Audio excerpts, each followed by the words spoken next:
Do we focus on keywords, which is traditional SEO? Yeah. The answer is no. We focus on intent, problem, solution. I feel like there's this thought that we're against the algorithm. How can we beat it, right? How can we go against it in a sense? I feel like that's the narrative. Instead of like, how can we help the algorithm? I, Jason Barnard, Telecube as a company have figured out the solution to digital marketing. It's not, we think we found something that might help. It's, we have the solution, full stop. How do we get Google to share us instead of the competition? How do we outrank them? Traditional SEO is dying. SEO hasn't died because SEO is just packaging content for Google. But traditional SEO, the way we used to work with word counting and link counting, is no longer relevant. We've got some Hey, fresh new I'm young Luis. talent And doing some I'm things that I know Luis. you haven't And you're heard listening to the before. Content is Profit podcast. Guys, I'm so excited to introduce you the person that is on the other side of the screen right now. He educates Google knowledge algorithms. And by the way, we met on this amazing mastermind. You know, you've heard that before, but he has figured out how Google understands the world and how to educate it. He can amplify your online authority and credibility without zero additional PR. He sounds like a superhero. And he also played the role of a blue dog in a cartoon for kids that aired 25 countries. I had my theory of what cartoon that was. I was incorrect. Yeah, incorrect. Were you thinking Dora? No, dude, a blue dog. Blue? Bluey, bro. Bluey. I don't know. I was wrong. I think Dora has a blue dog. Okay. No? Side note. Actually, I have no idea. We're being sidetracked. All right, here, sidetrack. Tangent. Tangent alert. He's also a multi-award winning songwriter. Guys, I am so stoked and so excited to introduce. Please welcome the guy that has been outsmarting Google for the last 25 years, Jason. Oh, Jason M. Barnard. What's up, Jason? Brilliant. Lovely to be here, guys. That's a delightful introduction, excuse me. And blue dogs, they're everywhere. It seems like this really weird idea, but they're absolutely everywhere. And that's a great point about Google and human beings, is it's ambiguous.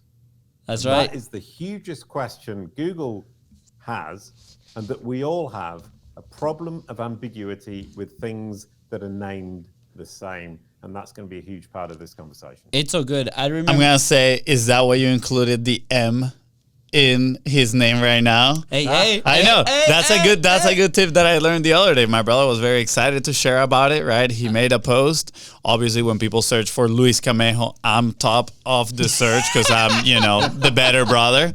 But, for him to distinguish it, he's going to start putting the D in there. So when he actually said your name right now, Jason M. Barnard, I was like, that's odd. We never say the middle initials, right? And immediately it kind of clicks. I'm sure we get into that piece in just a moment. Yeah, absolutely. Jason, you absolutely blew my mind. The couple hours that we spent together this week. One was on your show. I was coming there, but you also gave me very incredible practical advice. You actually showed up like my Google search on the personal brand side, and that's something that, for me, honestly, I haven't been, aware of that or intentional about building a personal brand because we're building a business on the side. But it was incredible. So I encourage every single person to go to your show, right? Just linked right below in the notes and go and consume it because it's incredible. And then also you make this presentation on our mastermind where you tell everybody, here's the roadmap to outsmart Google and make sure that you are the first option when people search about you, about your company, and about your topics and the things that you talk about. And at the end of the call, you answered a ton of questions, and I was like, this is actually a lot simpler than I thought it was going to be. And I saw the light at the end of the tunnel. So obviously, you've been doing this for a long time. Where do we start? I'm like, tell me all the secrets right now, Jason. Well, actually, you've already said most of what I need to say. Number one, you start by being intentional about it. We all have a personal brand online, whether we like it or not. We're all public figures. If we're intentional about how we communicate with our audience, we will be able to get these machines to understand us. And I say these machines, it's not just Google. Yeah. It's Microsoft, it's Apple, it's Facebook, it's Twitter, it's all of these machines, all of the big tech companies are trying to understand the world. They're crawling the web, finding information about you, me, the other Louis, and they're trying to figure out who is who. Yeah. And they're trying to figure out who is who and who does what. And if they can't figure that out, they will just exclude you from everything they do. If they can figure you out, they will include you in everything they do. And obviously they all have these huge audiences, and you're using them as a marketer in order to get in front of their audiences at the right moment. Yeah. So you need to be intentional about educating these machines. They are AI. They understand the world like a human being, and it's up to you to educate them like you would educate a child. I mean, when you mentioned that, I remember, I mean, you were going through an example, right, of like, hey, you know, we're putting all this content or the things that we're saying into almost like a book format, right? Like of like, how do we explain these in buckets or pieces or things? And then that goes back into either your company or your personal brand as these like content pieces or content pages, right? Yeah. And then you basically put it out there for Google to be like, okay, here's the page that says about me and who I am and what I do. And here's the page of my service number 1 and my page of service number 2. And let me tell you, I personally, you know, we've been doing a lot of exploration on our service too, and trying to categorize it of the, you know, capacity and things and what we do exactly, obviously now with the podcast studio. And I had a question for you where it's like, look, we have all these things like now personal branding as well, but then we also have the studio. We have the service that has been very fluid for a point, you know, there when we first started, we had no idea, you know, how categorize it or how do we sell it. And that conversation that I had with you allowed me to prep a document that explains exactly, you know, what the service does based on the information that you gave me. And when I sent it to the person that was asking, it was so clear to them that allowed the conversation to continue and move forward. So it was so valuable at that point. I'm like, wow, if we could do this with every single person or part of the business and put it out to the world and Google to read it and understand it, it's going to be so much easier.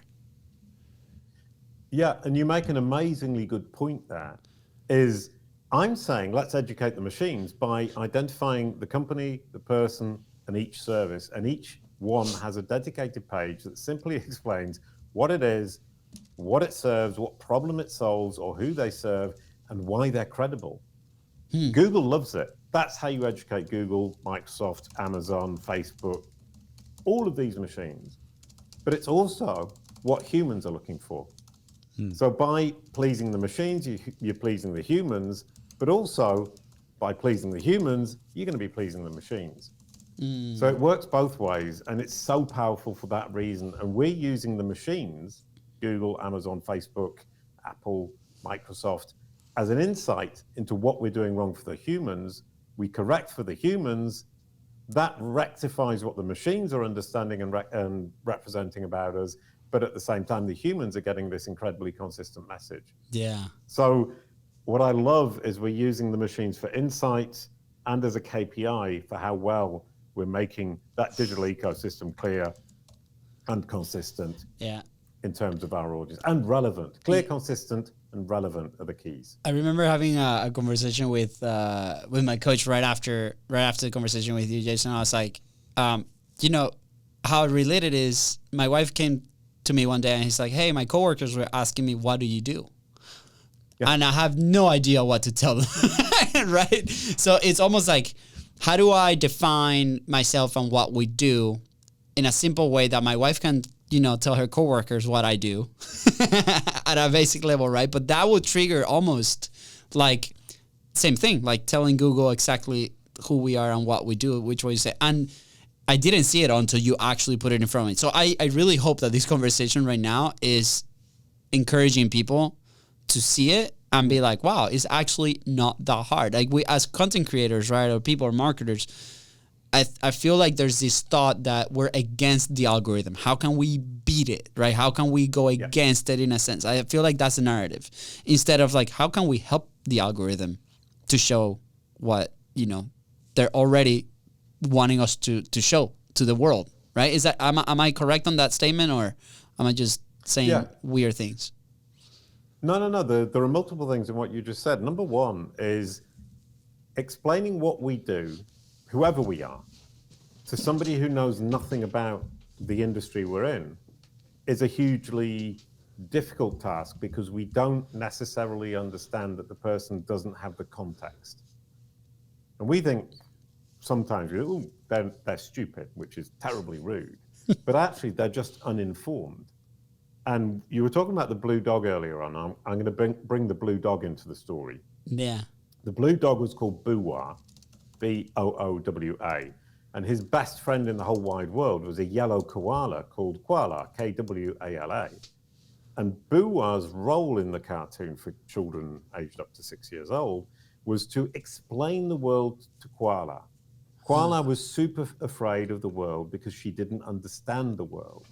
And Boowa's role is to explain and guide Koala in a world she doesn't understand. So Calicube, which is my company, Kalicube, are here, and I'm here, to guide and help and reassure everybody in the world that you can educate these machines, that you can bring context to the machines, explain to these machines exactly who you are, what you do, who you serve, and why you're credible, by giving them a clear explanation with the context they need.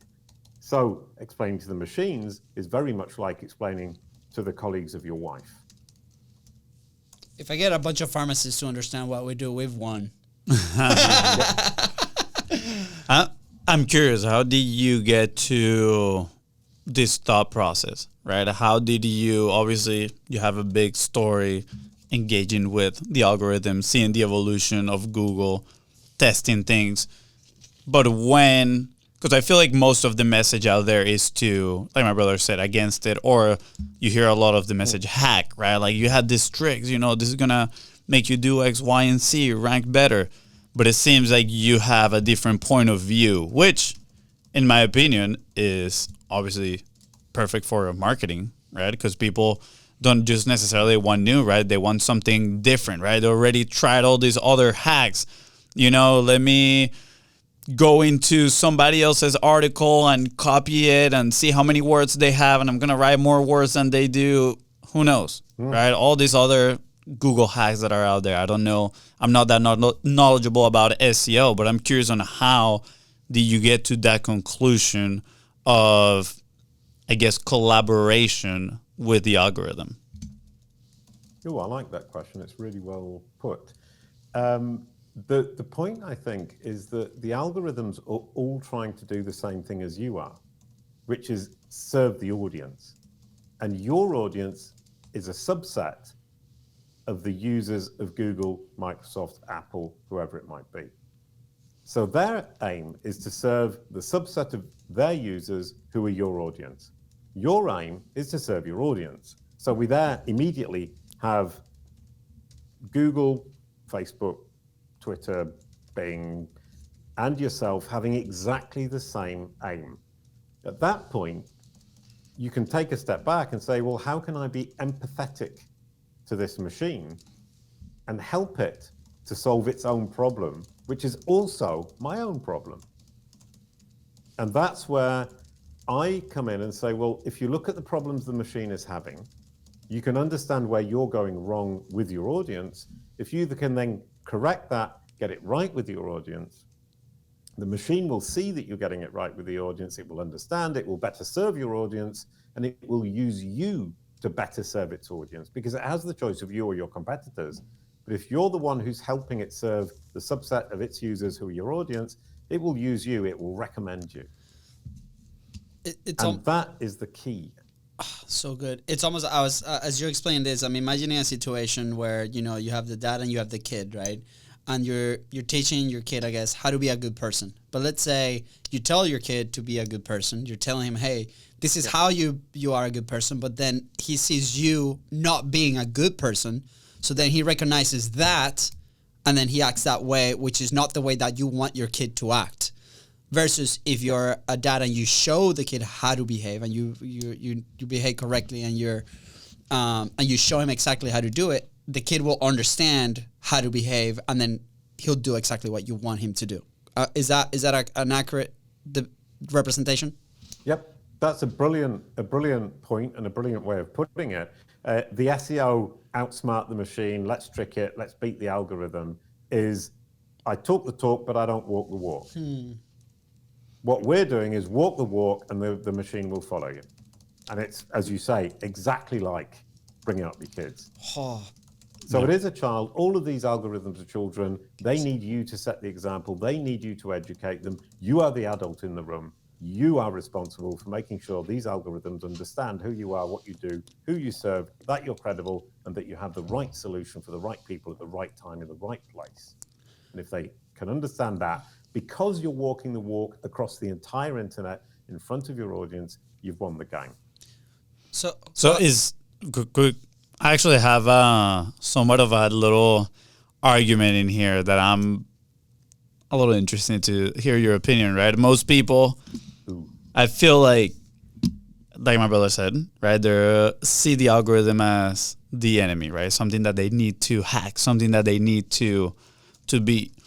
And the main argument of them is, well, the algorithm wants to keep people in their platforms. And I'm expanding here a little bit beyond search algorithms, right? Obviously, I think this is mostly representing social media algorithms, that keep you looped in the scroll of doom. And the argument is that one, right? They want to hook you to keep coming back, to not leave the platform, therefore they make more money. So at least on search, right? How is that to the benefit of the company that owns the algorithm, right? How does because I see this as two different point of views, right? I'm trying to play a little devil's advocate and be like, yeah, I've said that before. The platform wants you to stay in the platform, but I like more your positive view, which is I'm collaborating with this thing that its goal is to serve the same audience that you want to serve, right? I think they're kind of like polar opposite points of views, but what would you tell somebody that comes like, no, they just want to keep people on the platform to make money? How would you approach that conversation? Which is a brilliant question.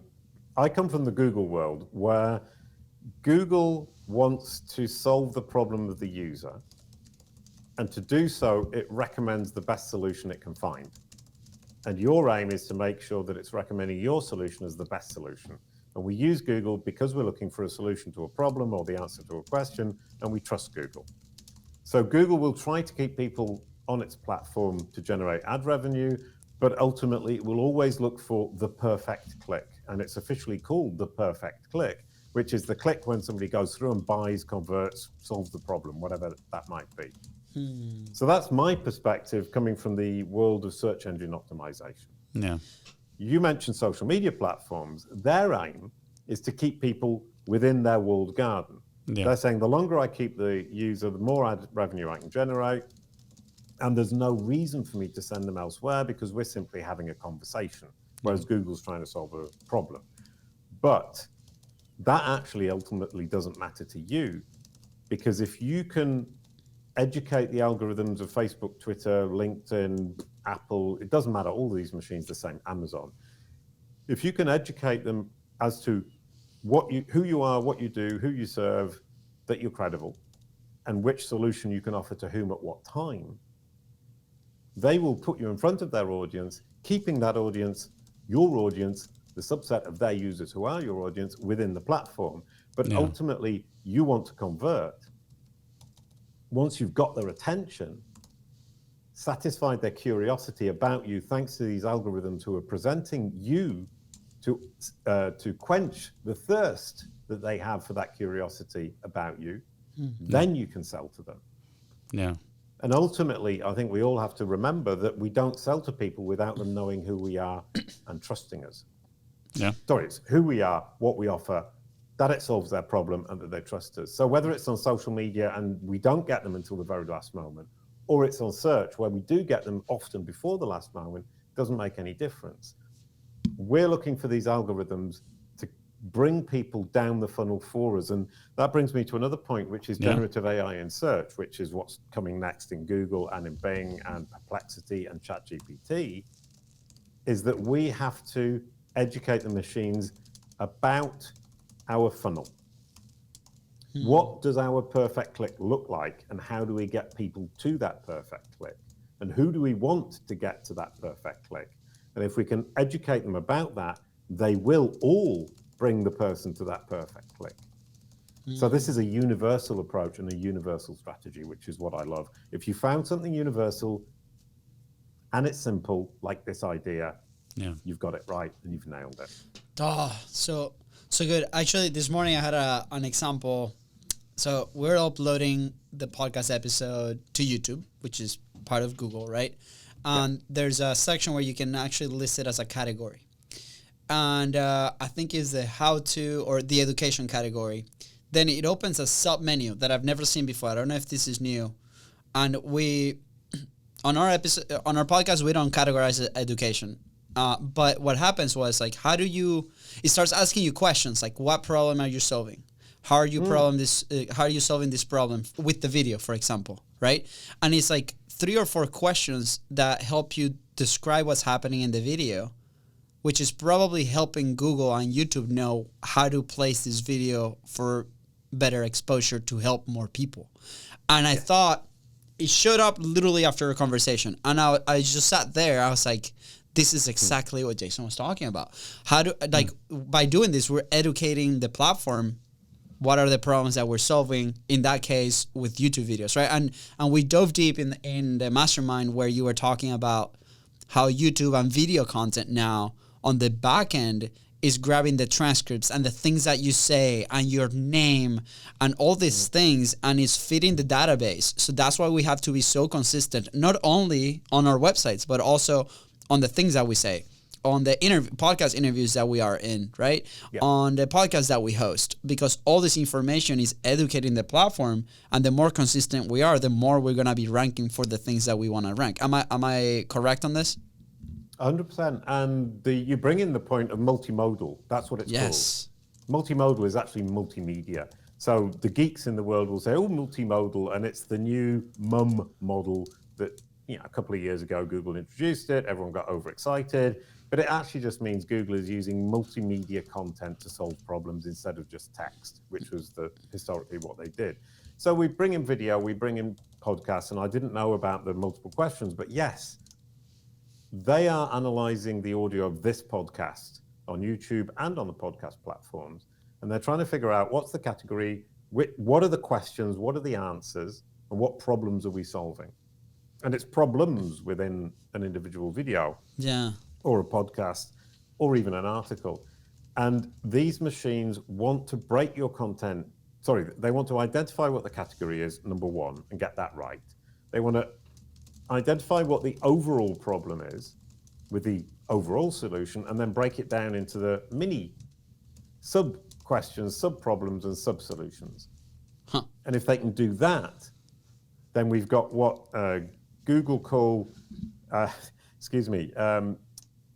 would call it fragmented indexing and fragmented work on their part to understand what the different chunks are, the different fragments they can bring out that solve a problem quickly. Because if you turn that around as a user, I don't want to watch a 30-minute video to solve a very simple problem, like how do I bang a nail into a wall?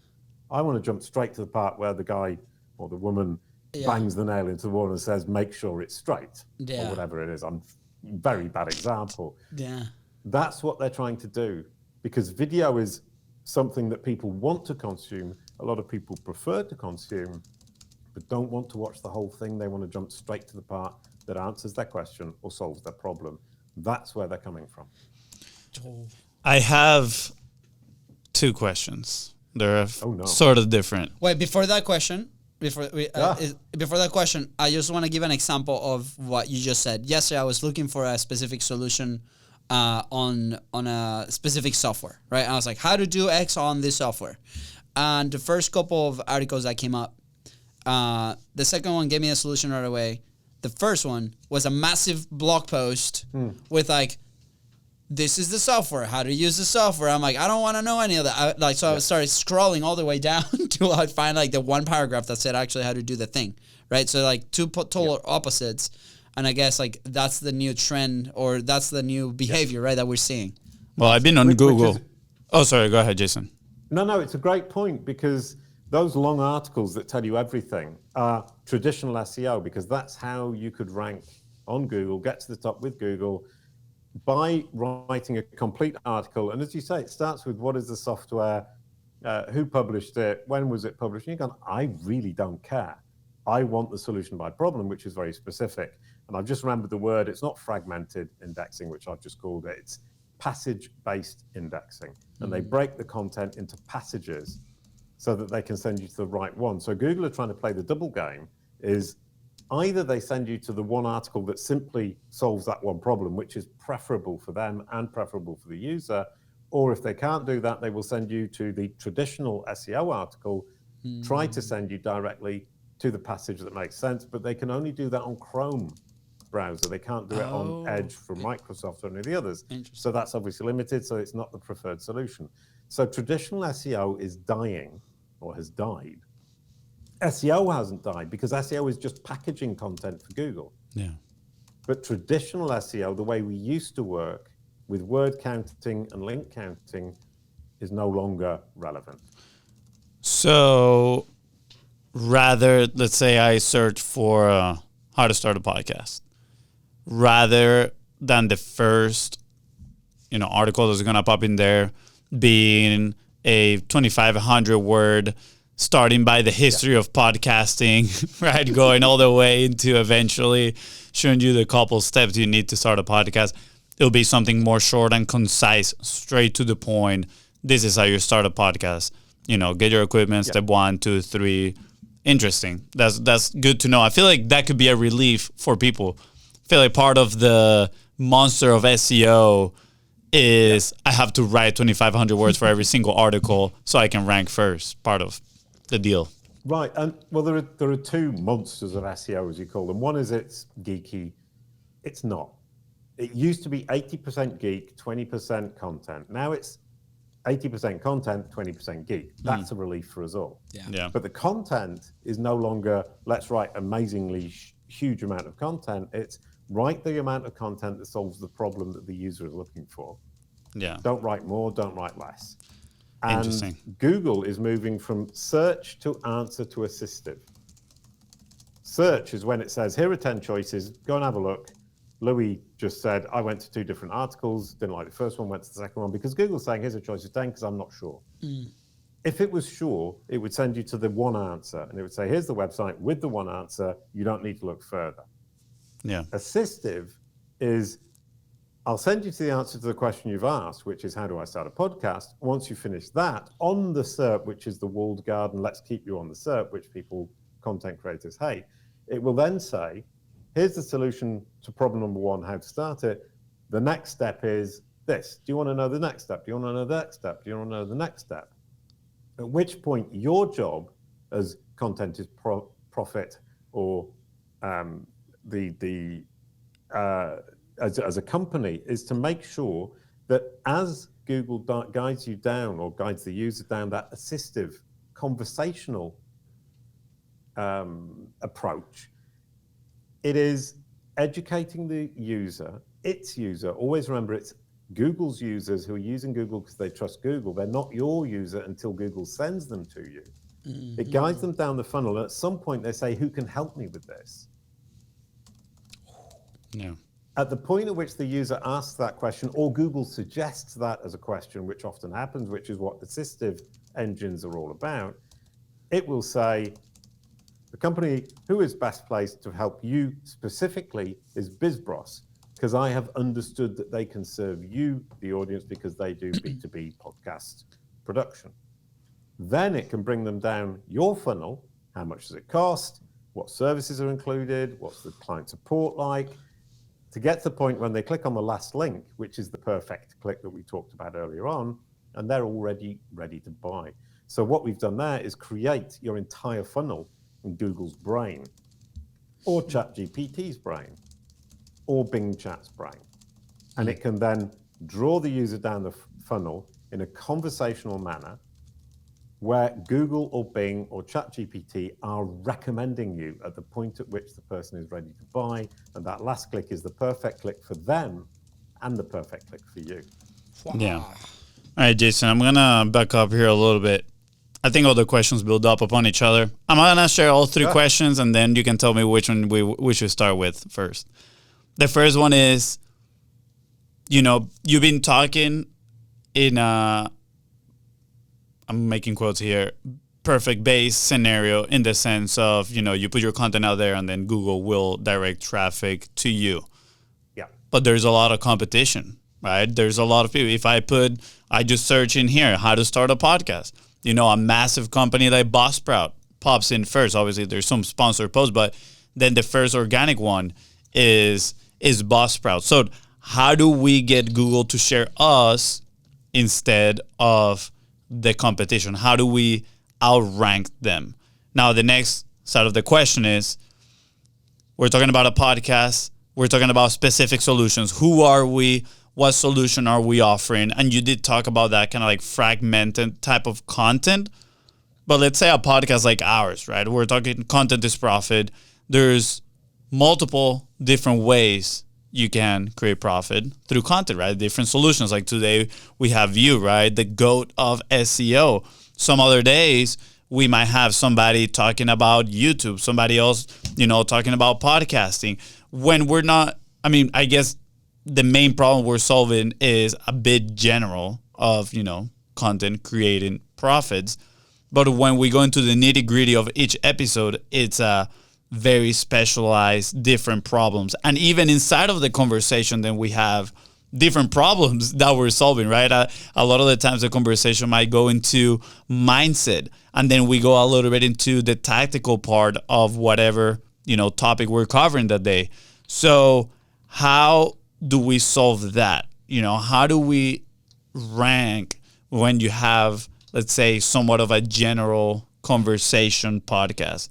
And the last one is, how much importance do terms still have, right? Like, do I want to rank on how to start a podcast? Or do I want to find a term that might not have as much competition, if that's even a thing now, right? With the whole new type of SEO. Should I go for how to start a podcast, or should I go with how to start a local podcast in Florida, right? Yeah. Okay.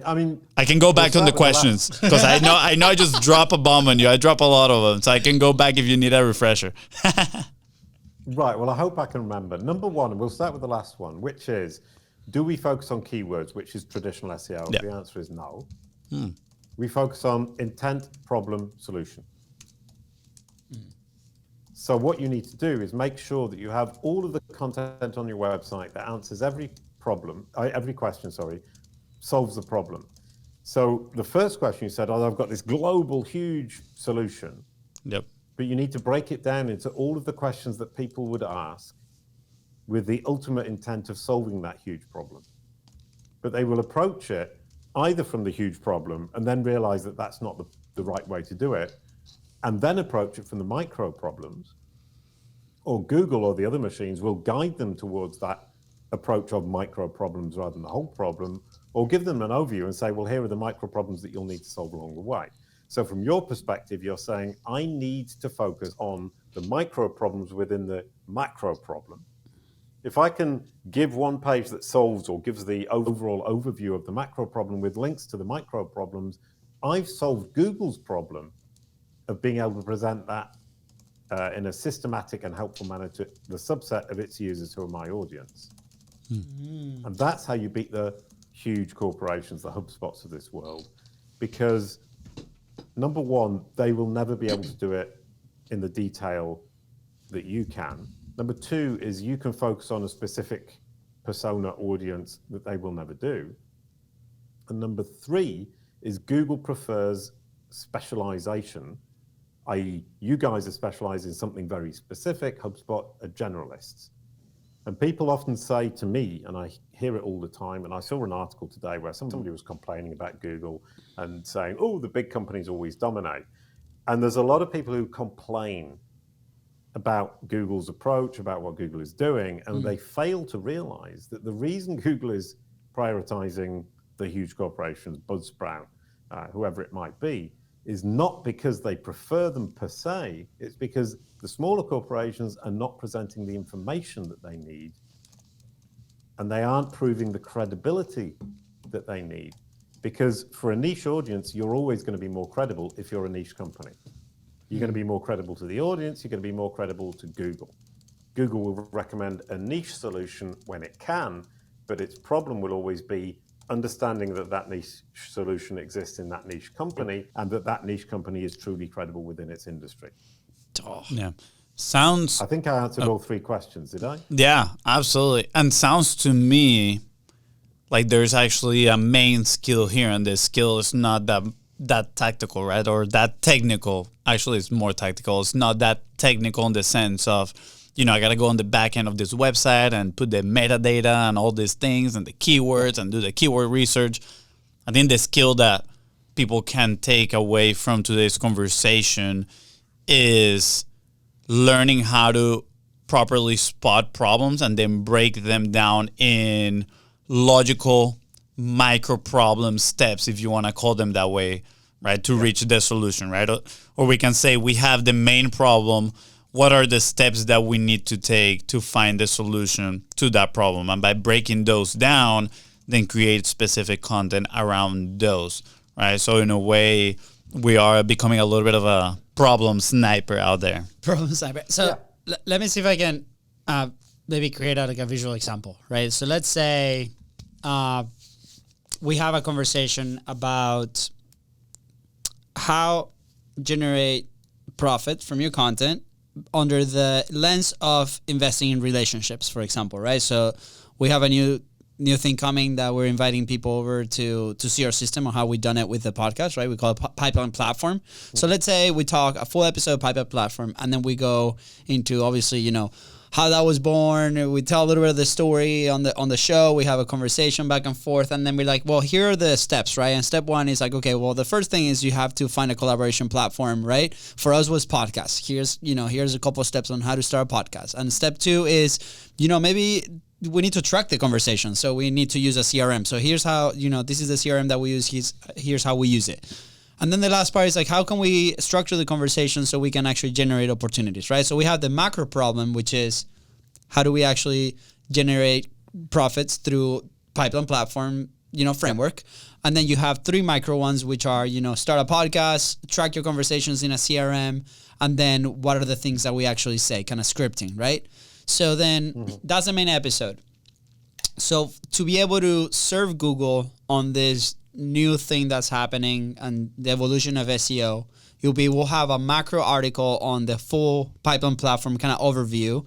And then when we get to the micro problems, right, it's like, okay, here's how to start a podcast. People can click there, and it's a very specific way on here's how you start a podcast, right? You go to this platform, you do X, Y, Z, and then the second problem is like, here's, how to choose your CRM, for example. And then step one, step two, step three, something very specific that way. And then the last one is like, hey, by the way, here are 3 examples of scripts that you can say after your interview so people can actually, so you can generate opportunities. Is that accurate? That's what I was picturing with our model of podcast today, which is conversational, but we can still extract out little ones. Does that make sense? Yeah. It does 100%. It's a really good way of explaining it. I would take it perhaps another step further, is to say, if you think about your funnel and all the questions in the funnel, you start answering the questions, every single question you can, starting at the bottom of the funnel and moving upwards. So first of all, about your company. Who are your bottom of funnel prospects? Who are your clients? Answer all of those questions first. So it's very much branded and very close to your products and services. Then you move up the funnel and answer the more and more general questions. That's the best way of doing it, because it's the micro questions about your company that are closest to your company that are going to be the ones that drive small amounts of traffic, but very relevant traffic ready to convert. The perfect click is much closer when you're at the bottom of the funnel. So we're aiming at the perfect click. The fastest way to results is to answer the questions that are closest to the perfect click. The second thing that I would the second thing I would say here is answering them is this huge task. I mean, there are literally hundreds of thousands of questions we could all answer. And what we've done at CaliCube is use generative AI to our own advantage. So we have what we call CaliBot, and it's been trained on 2 million words of things that I've said or written over the last 2 years, plus our website. And then we simply ask CaliBot, what questions would our prospect ask for knowledge panel services? And it will spit out 50 questions. And the answers to the questions are more or less correct. We correct them. And then we have the FAQ. All of these question answers spat out by generative AI, human corrected always, because generative AI, GPT-4, for example, or Gemini at Google is not very good at the moment. Yes. But what we then do is we can feed those question answers back in to the CaliBot, which is trained on GPT-4. It's our bespoke version or our adapted version of GPT-4, Chat GPT. And we can then feed the questions answers back in and then ask it more. Can you give me more questions and answers? And it will. And you can have this iterative process of just generating questions and answers. It goes very quickly, but always remember to human correct absolutely everything. Publish it publicly, then the bots will get that and it will get your specific approach and your specific niche that helps it to understand that you can answer the questions, solve the problems of the subset of its users who are your audience. Which brings me to the final point, which is never forget all of these machines are simply the interface between two human beings. You're a human being trying to sell to another human being. That human being is looking for a solution to a problem, and you are potentially the company or the person who can solve that problem. Yeah. The machines are simply trying to match the two together. So they're always an interface, and you're communicating with another human being initially through that interface. So you're simply trying to, let's say, manipulate that interface to push its users to your solution.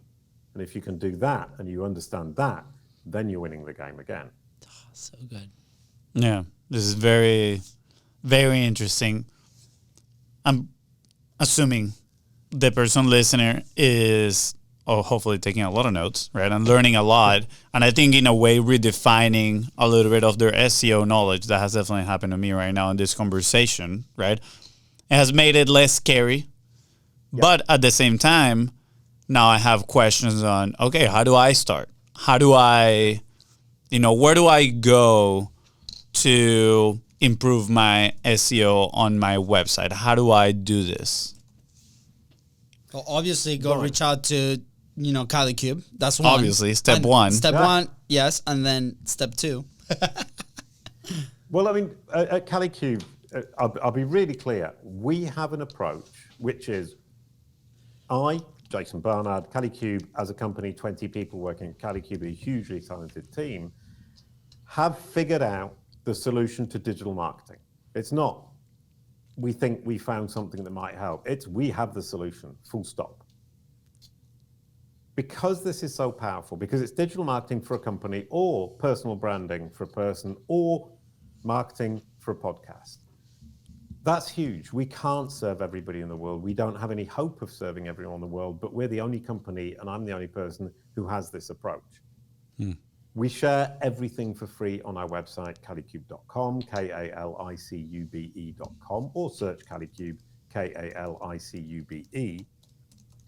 Because we know everybody can do it themselves. You said, this all suddenly sounds less scary. It's simple. It really isn't complicated. When you figure something out that's universal, simple, and easy to implement for anybody, you know you've got it right. Yeah. Simplicity is the hardest thing to get. Yeah. We share it all free on calicube.com. Come to calicube.com. We've got PDF downloads, videos. We've got hundreds of hours of videos, millions of words written, PDF downloads. Take it all. It's free. Yes. Sorry. Oh, just excited. Let's go. Well, there are a couple of things. Is how are we going to make a living if we share everything for free, which we do?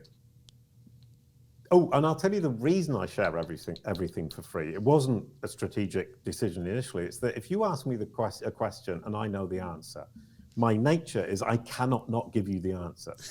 And my team tell me off for giving everybody the answer to all the questions they ever ask me.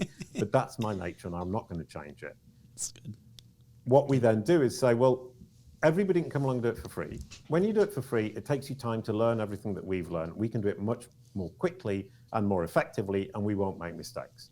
So you might want to take us on to serve you because you want to avoid the mistakes, you want to save time, you want to save resources, you want to save money.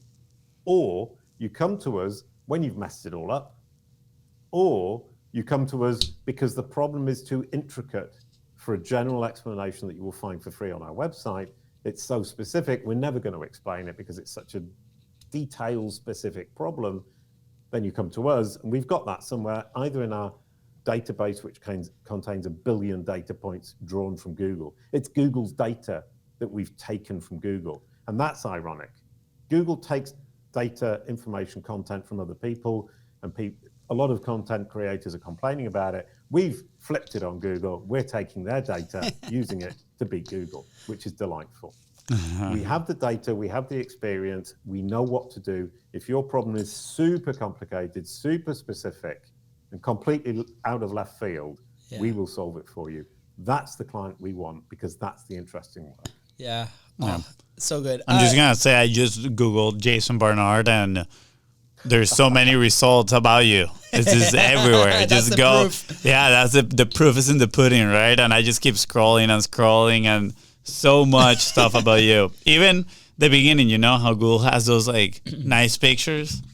It's you. I can confirm. It's you. Yes. And by the way, this is a pro tip, right? You're wearing a red shirt right now, and every single picture online is a red shirt of you. Is that on purpose? I know the answer, but is that on purpose? Yes, it's branding, and the last 8 years, I have never appeared in a professional environment without the red shirt. And it's really difficult to do, but it's hugely powerful, because when I'm on sales calls with clients who understand that CaliQ can build their personal brand or solve their digital marketing problems as a company better than they can, more effectively than they can, more efficiently than they can, and cheaper than they can, they come on the call and they say, I was researching this. Every time I searched this, or I found something online, on LinkedIn, on Facebook, on Twitter, I see the red shirt. That has nailed it. And it sets me up as the expert in the field, not only because we're always present and I'm always present, but also because I'm visually very easy to recognize at a glance. Not because I'm pretty or because I have no hair or my glasses, it's the red shirt, full stop. So literally a minute before I came on screen with you guys, I was wearing a blue t-shirt and I changed. Yeah. I was going to ask, why red and not blue with like buoy? It's quite a long story, but it comes from my musical career. I was playing on stage, a music concert, and I was wearing a red shirt in the first half of the concert and a blue shirt in the second half of the concert. Somebody filmed the whole concert.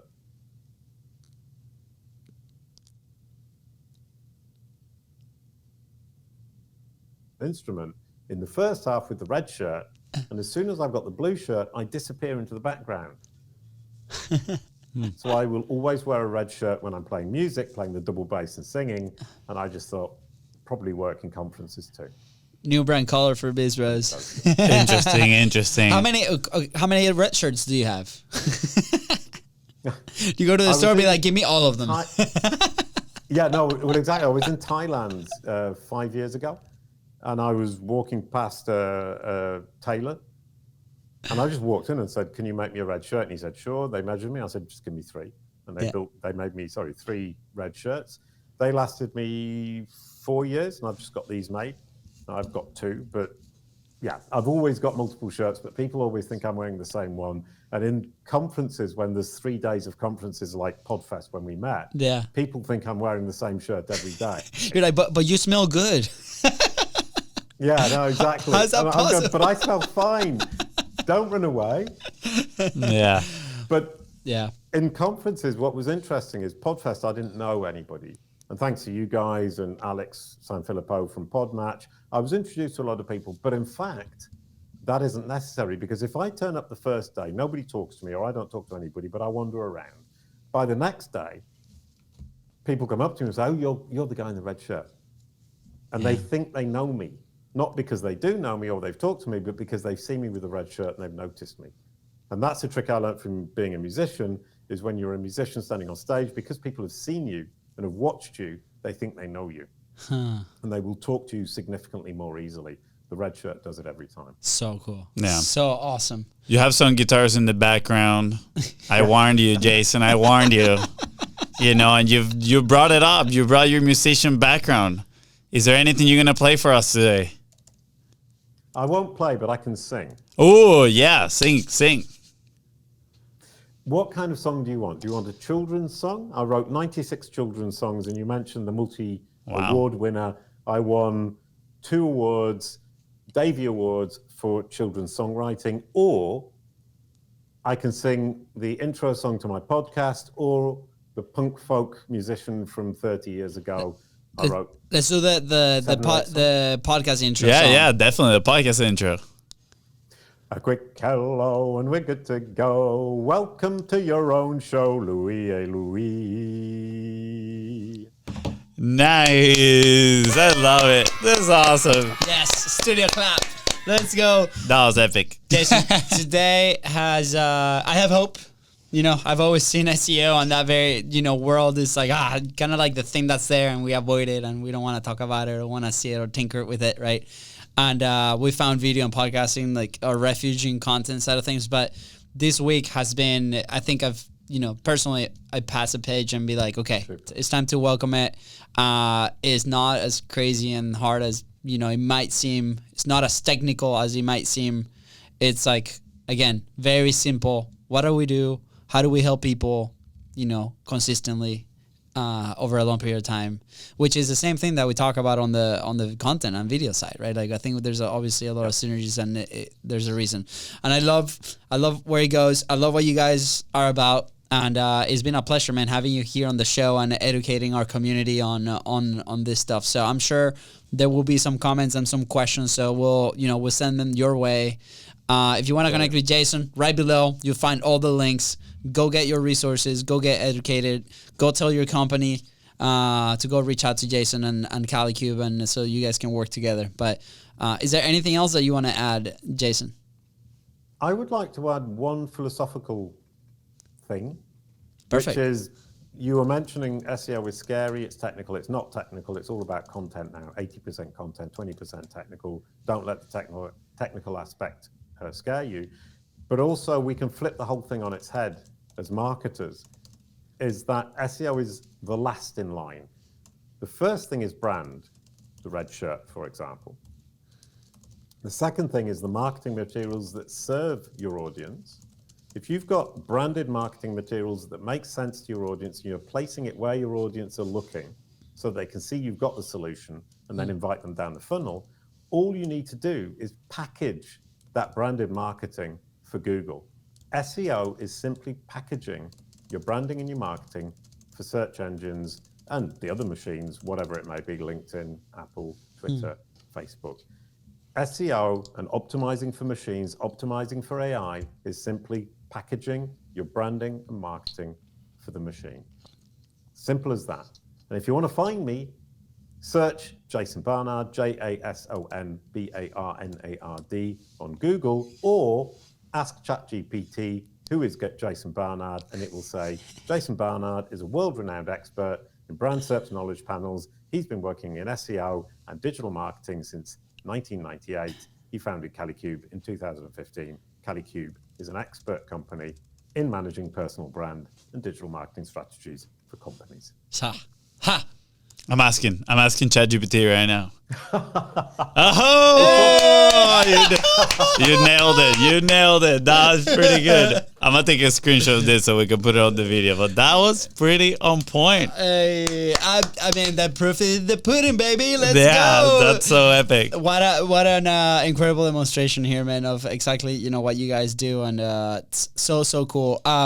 We're going to keep this episode as a resource for the community as well, man. I think it's a great introduction to what you guys do and all this, craziness that's the information on the internet. And it's going to create some path and light into a lot of the companies and the people that we help. So thank you so much again. Fonzie, is there anything else that you want to add?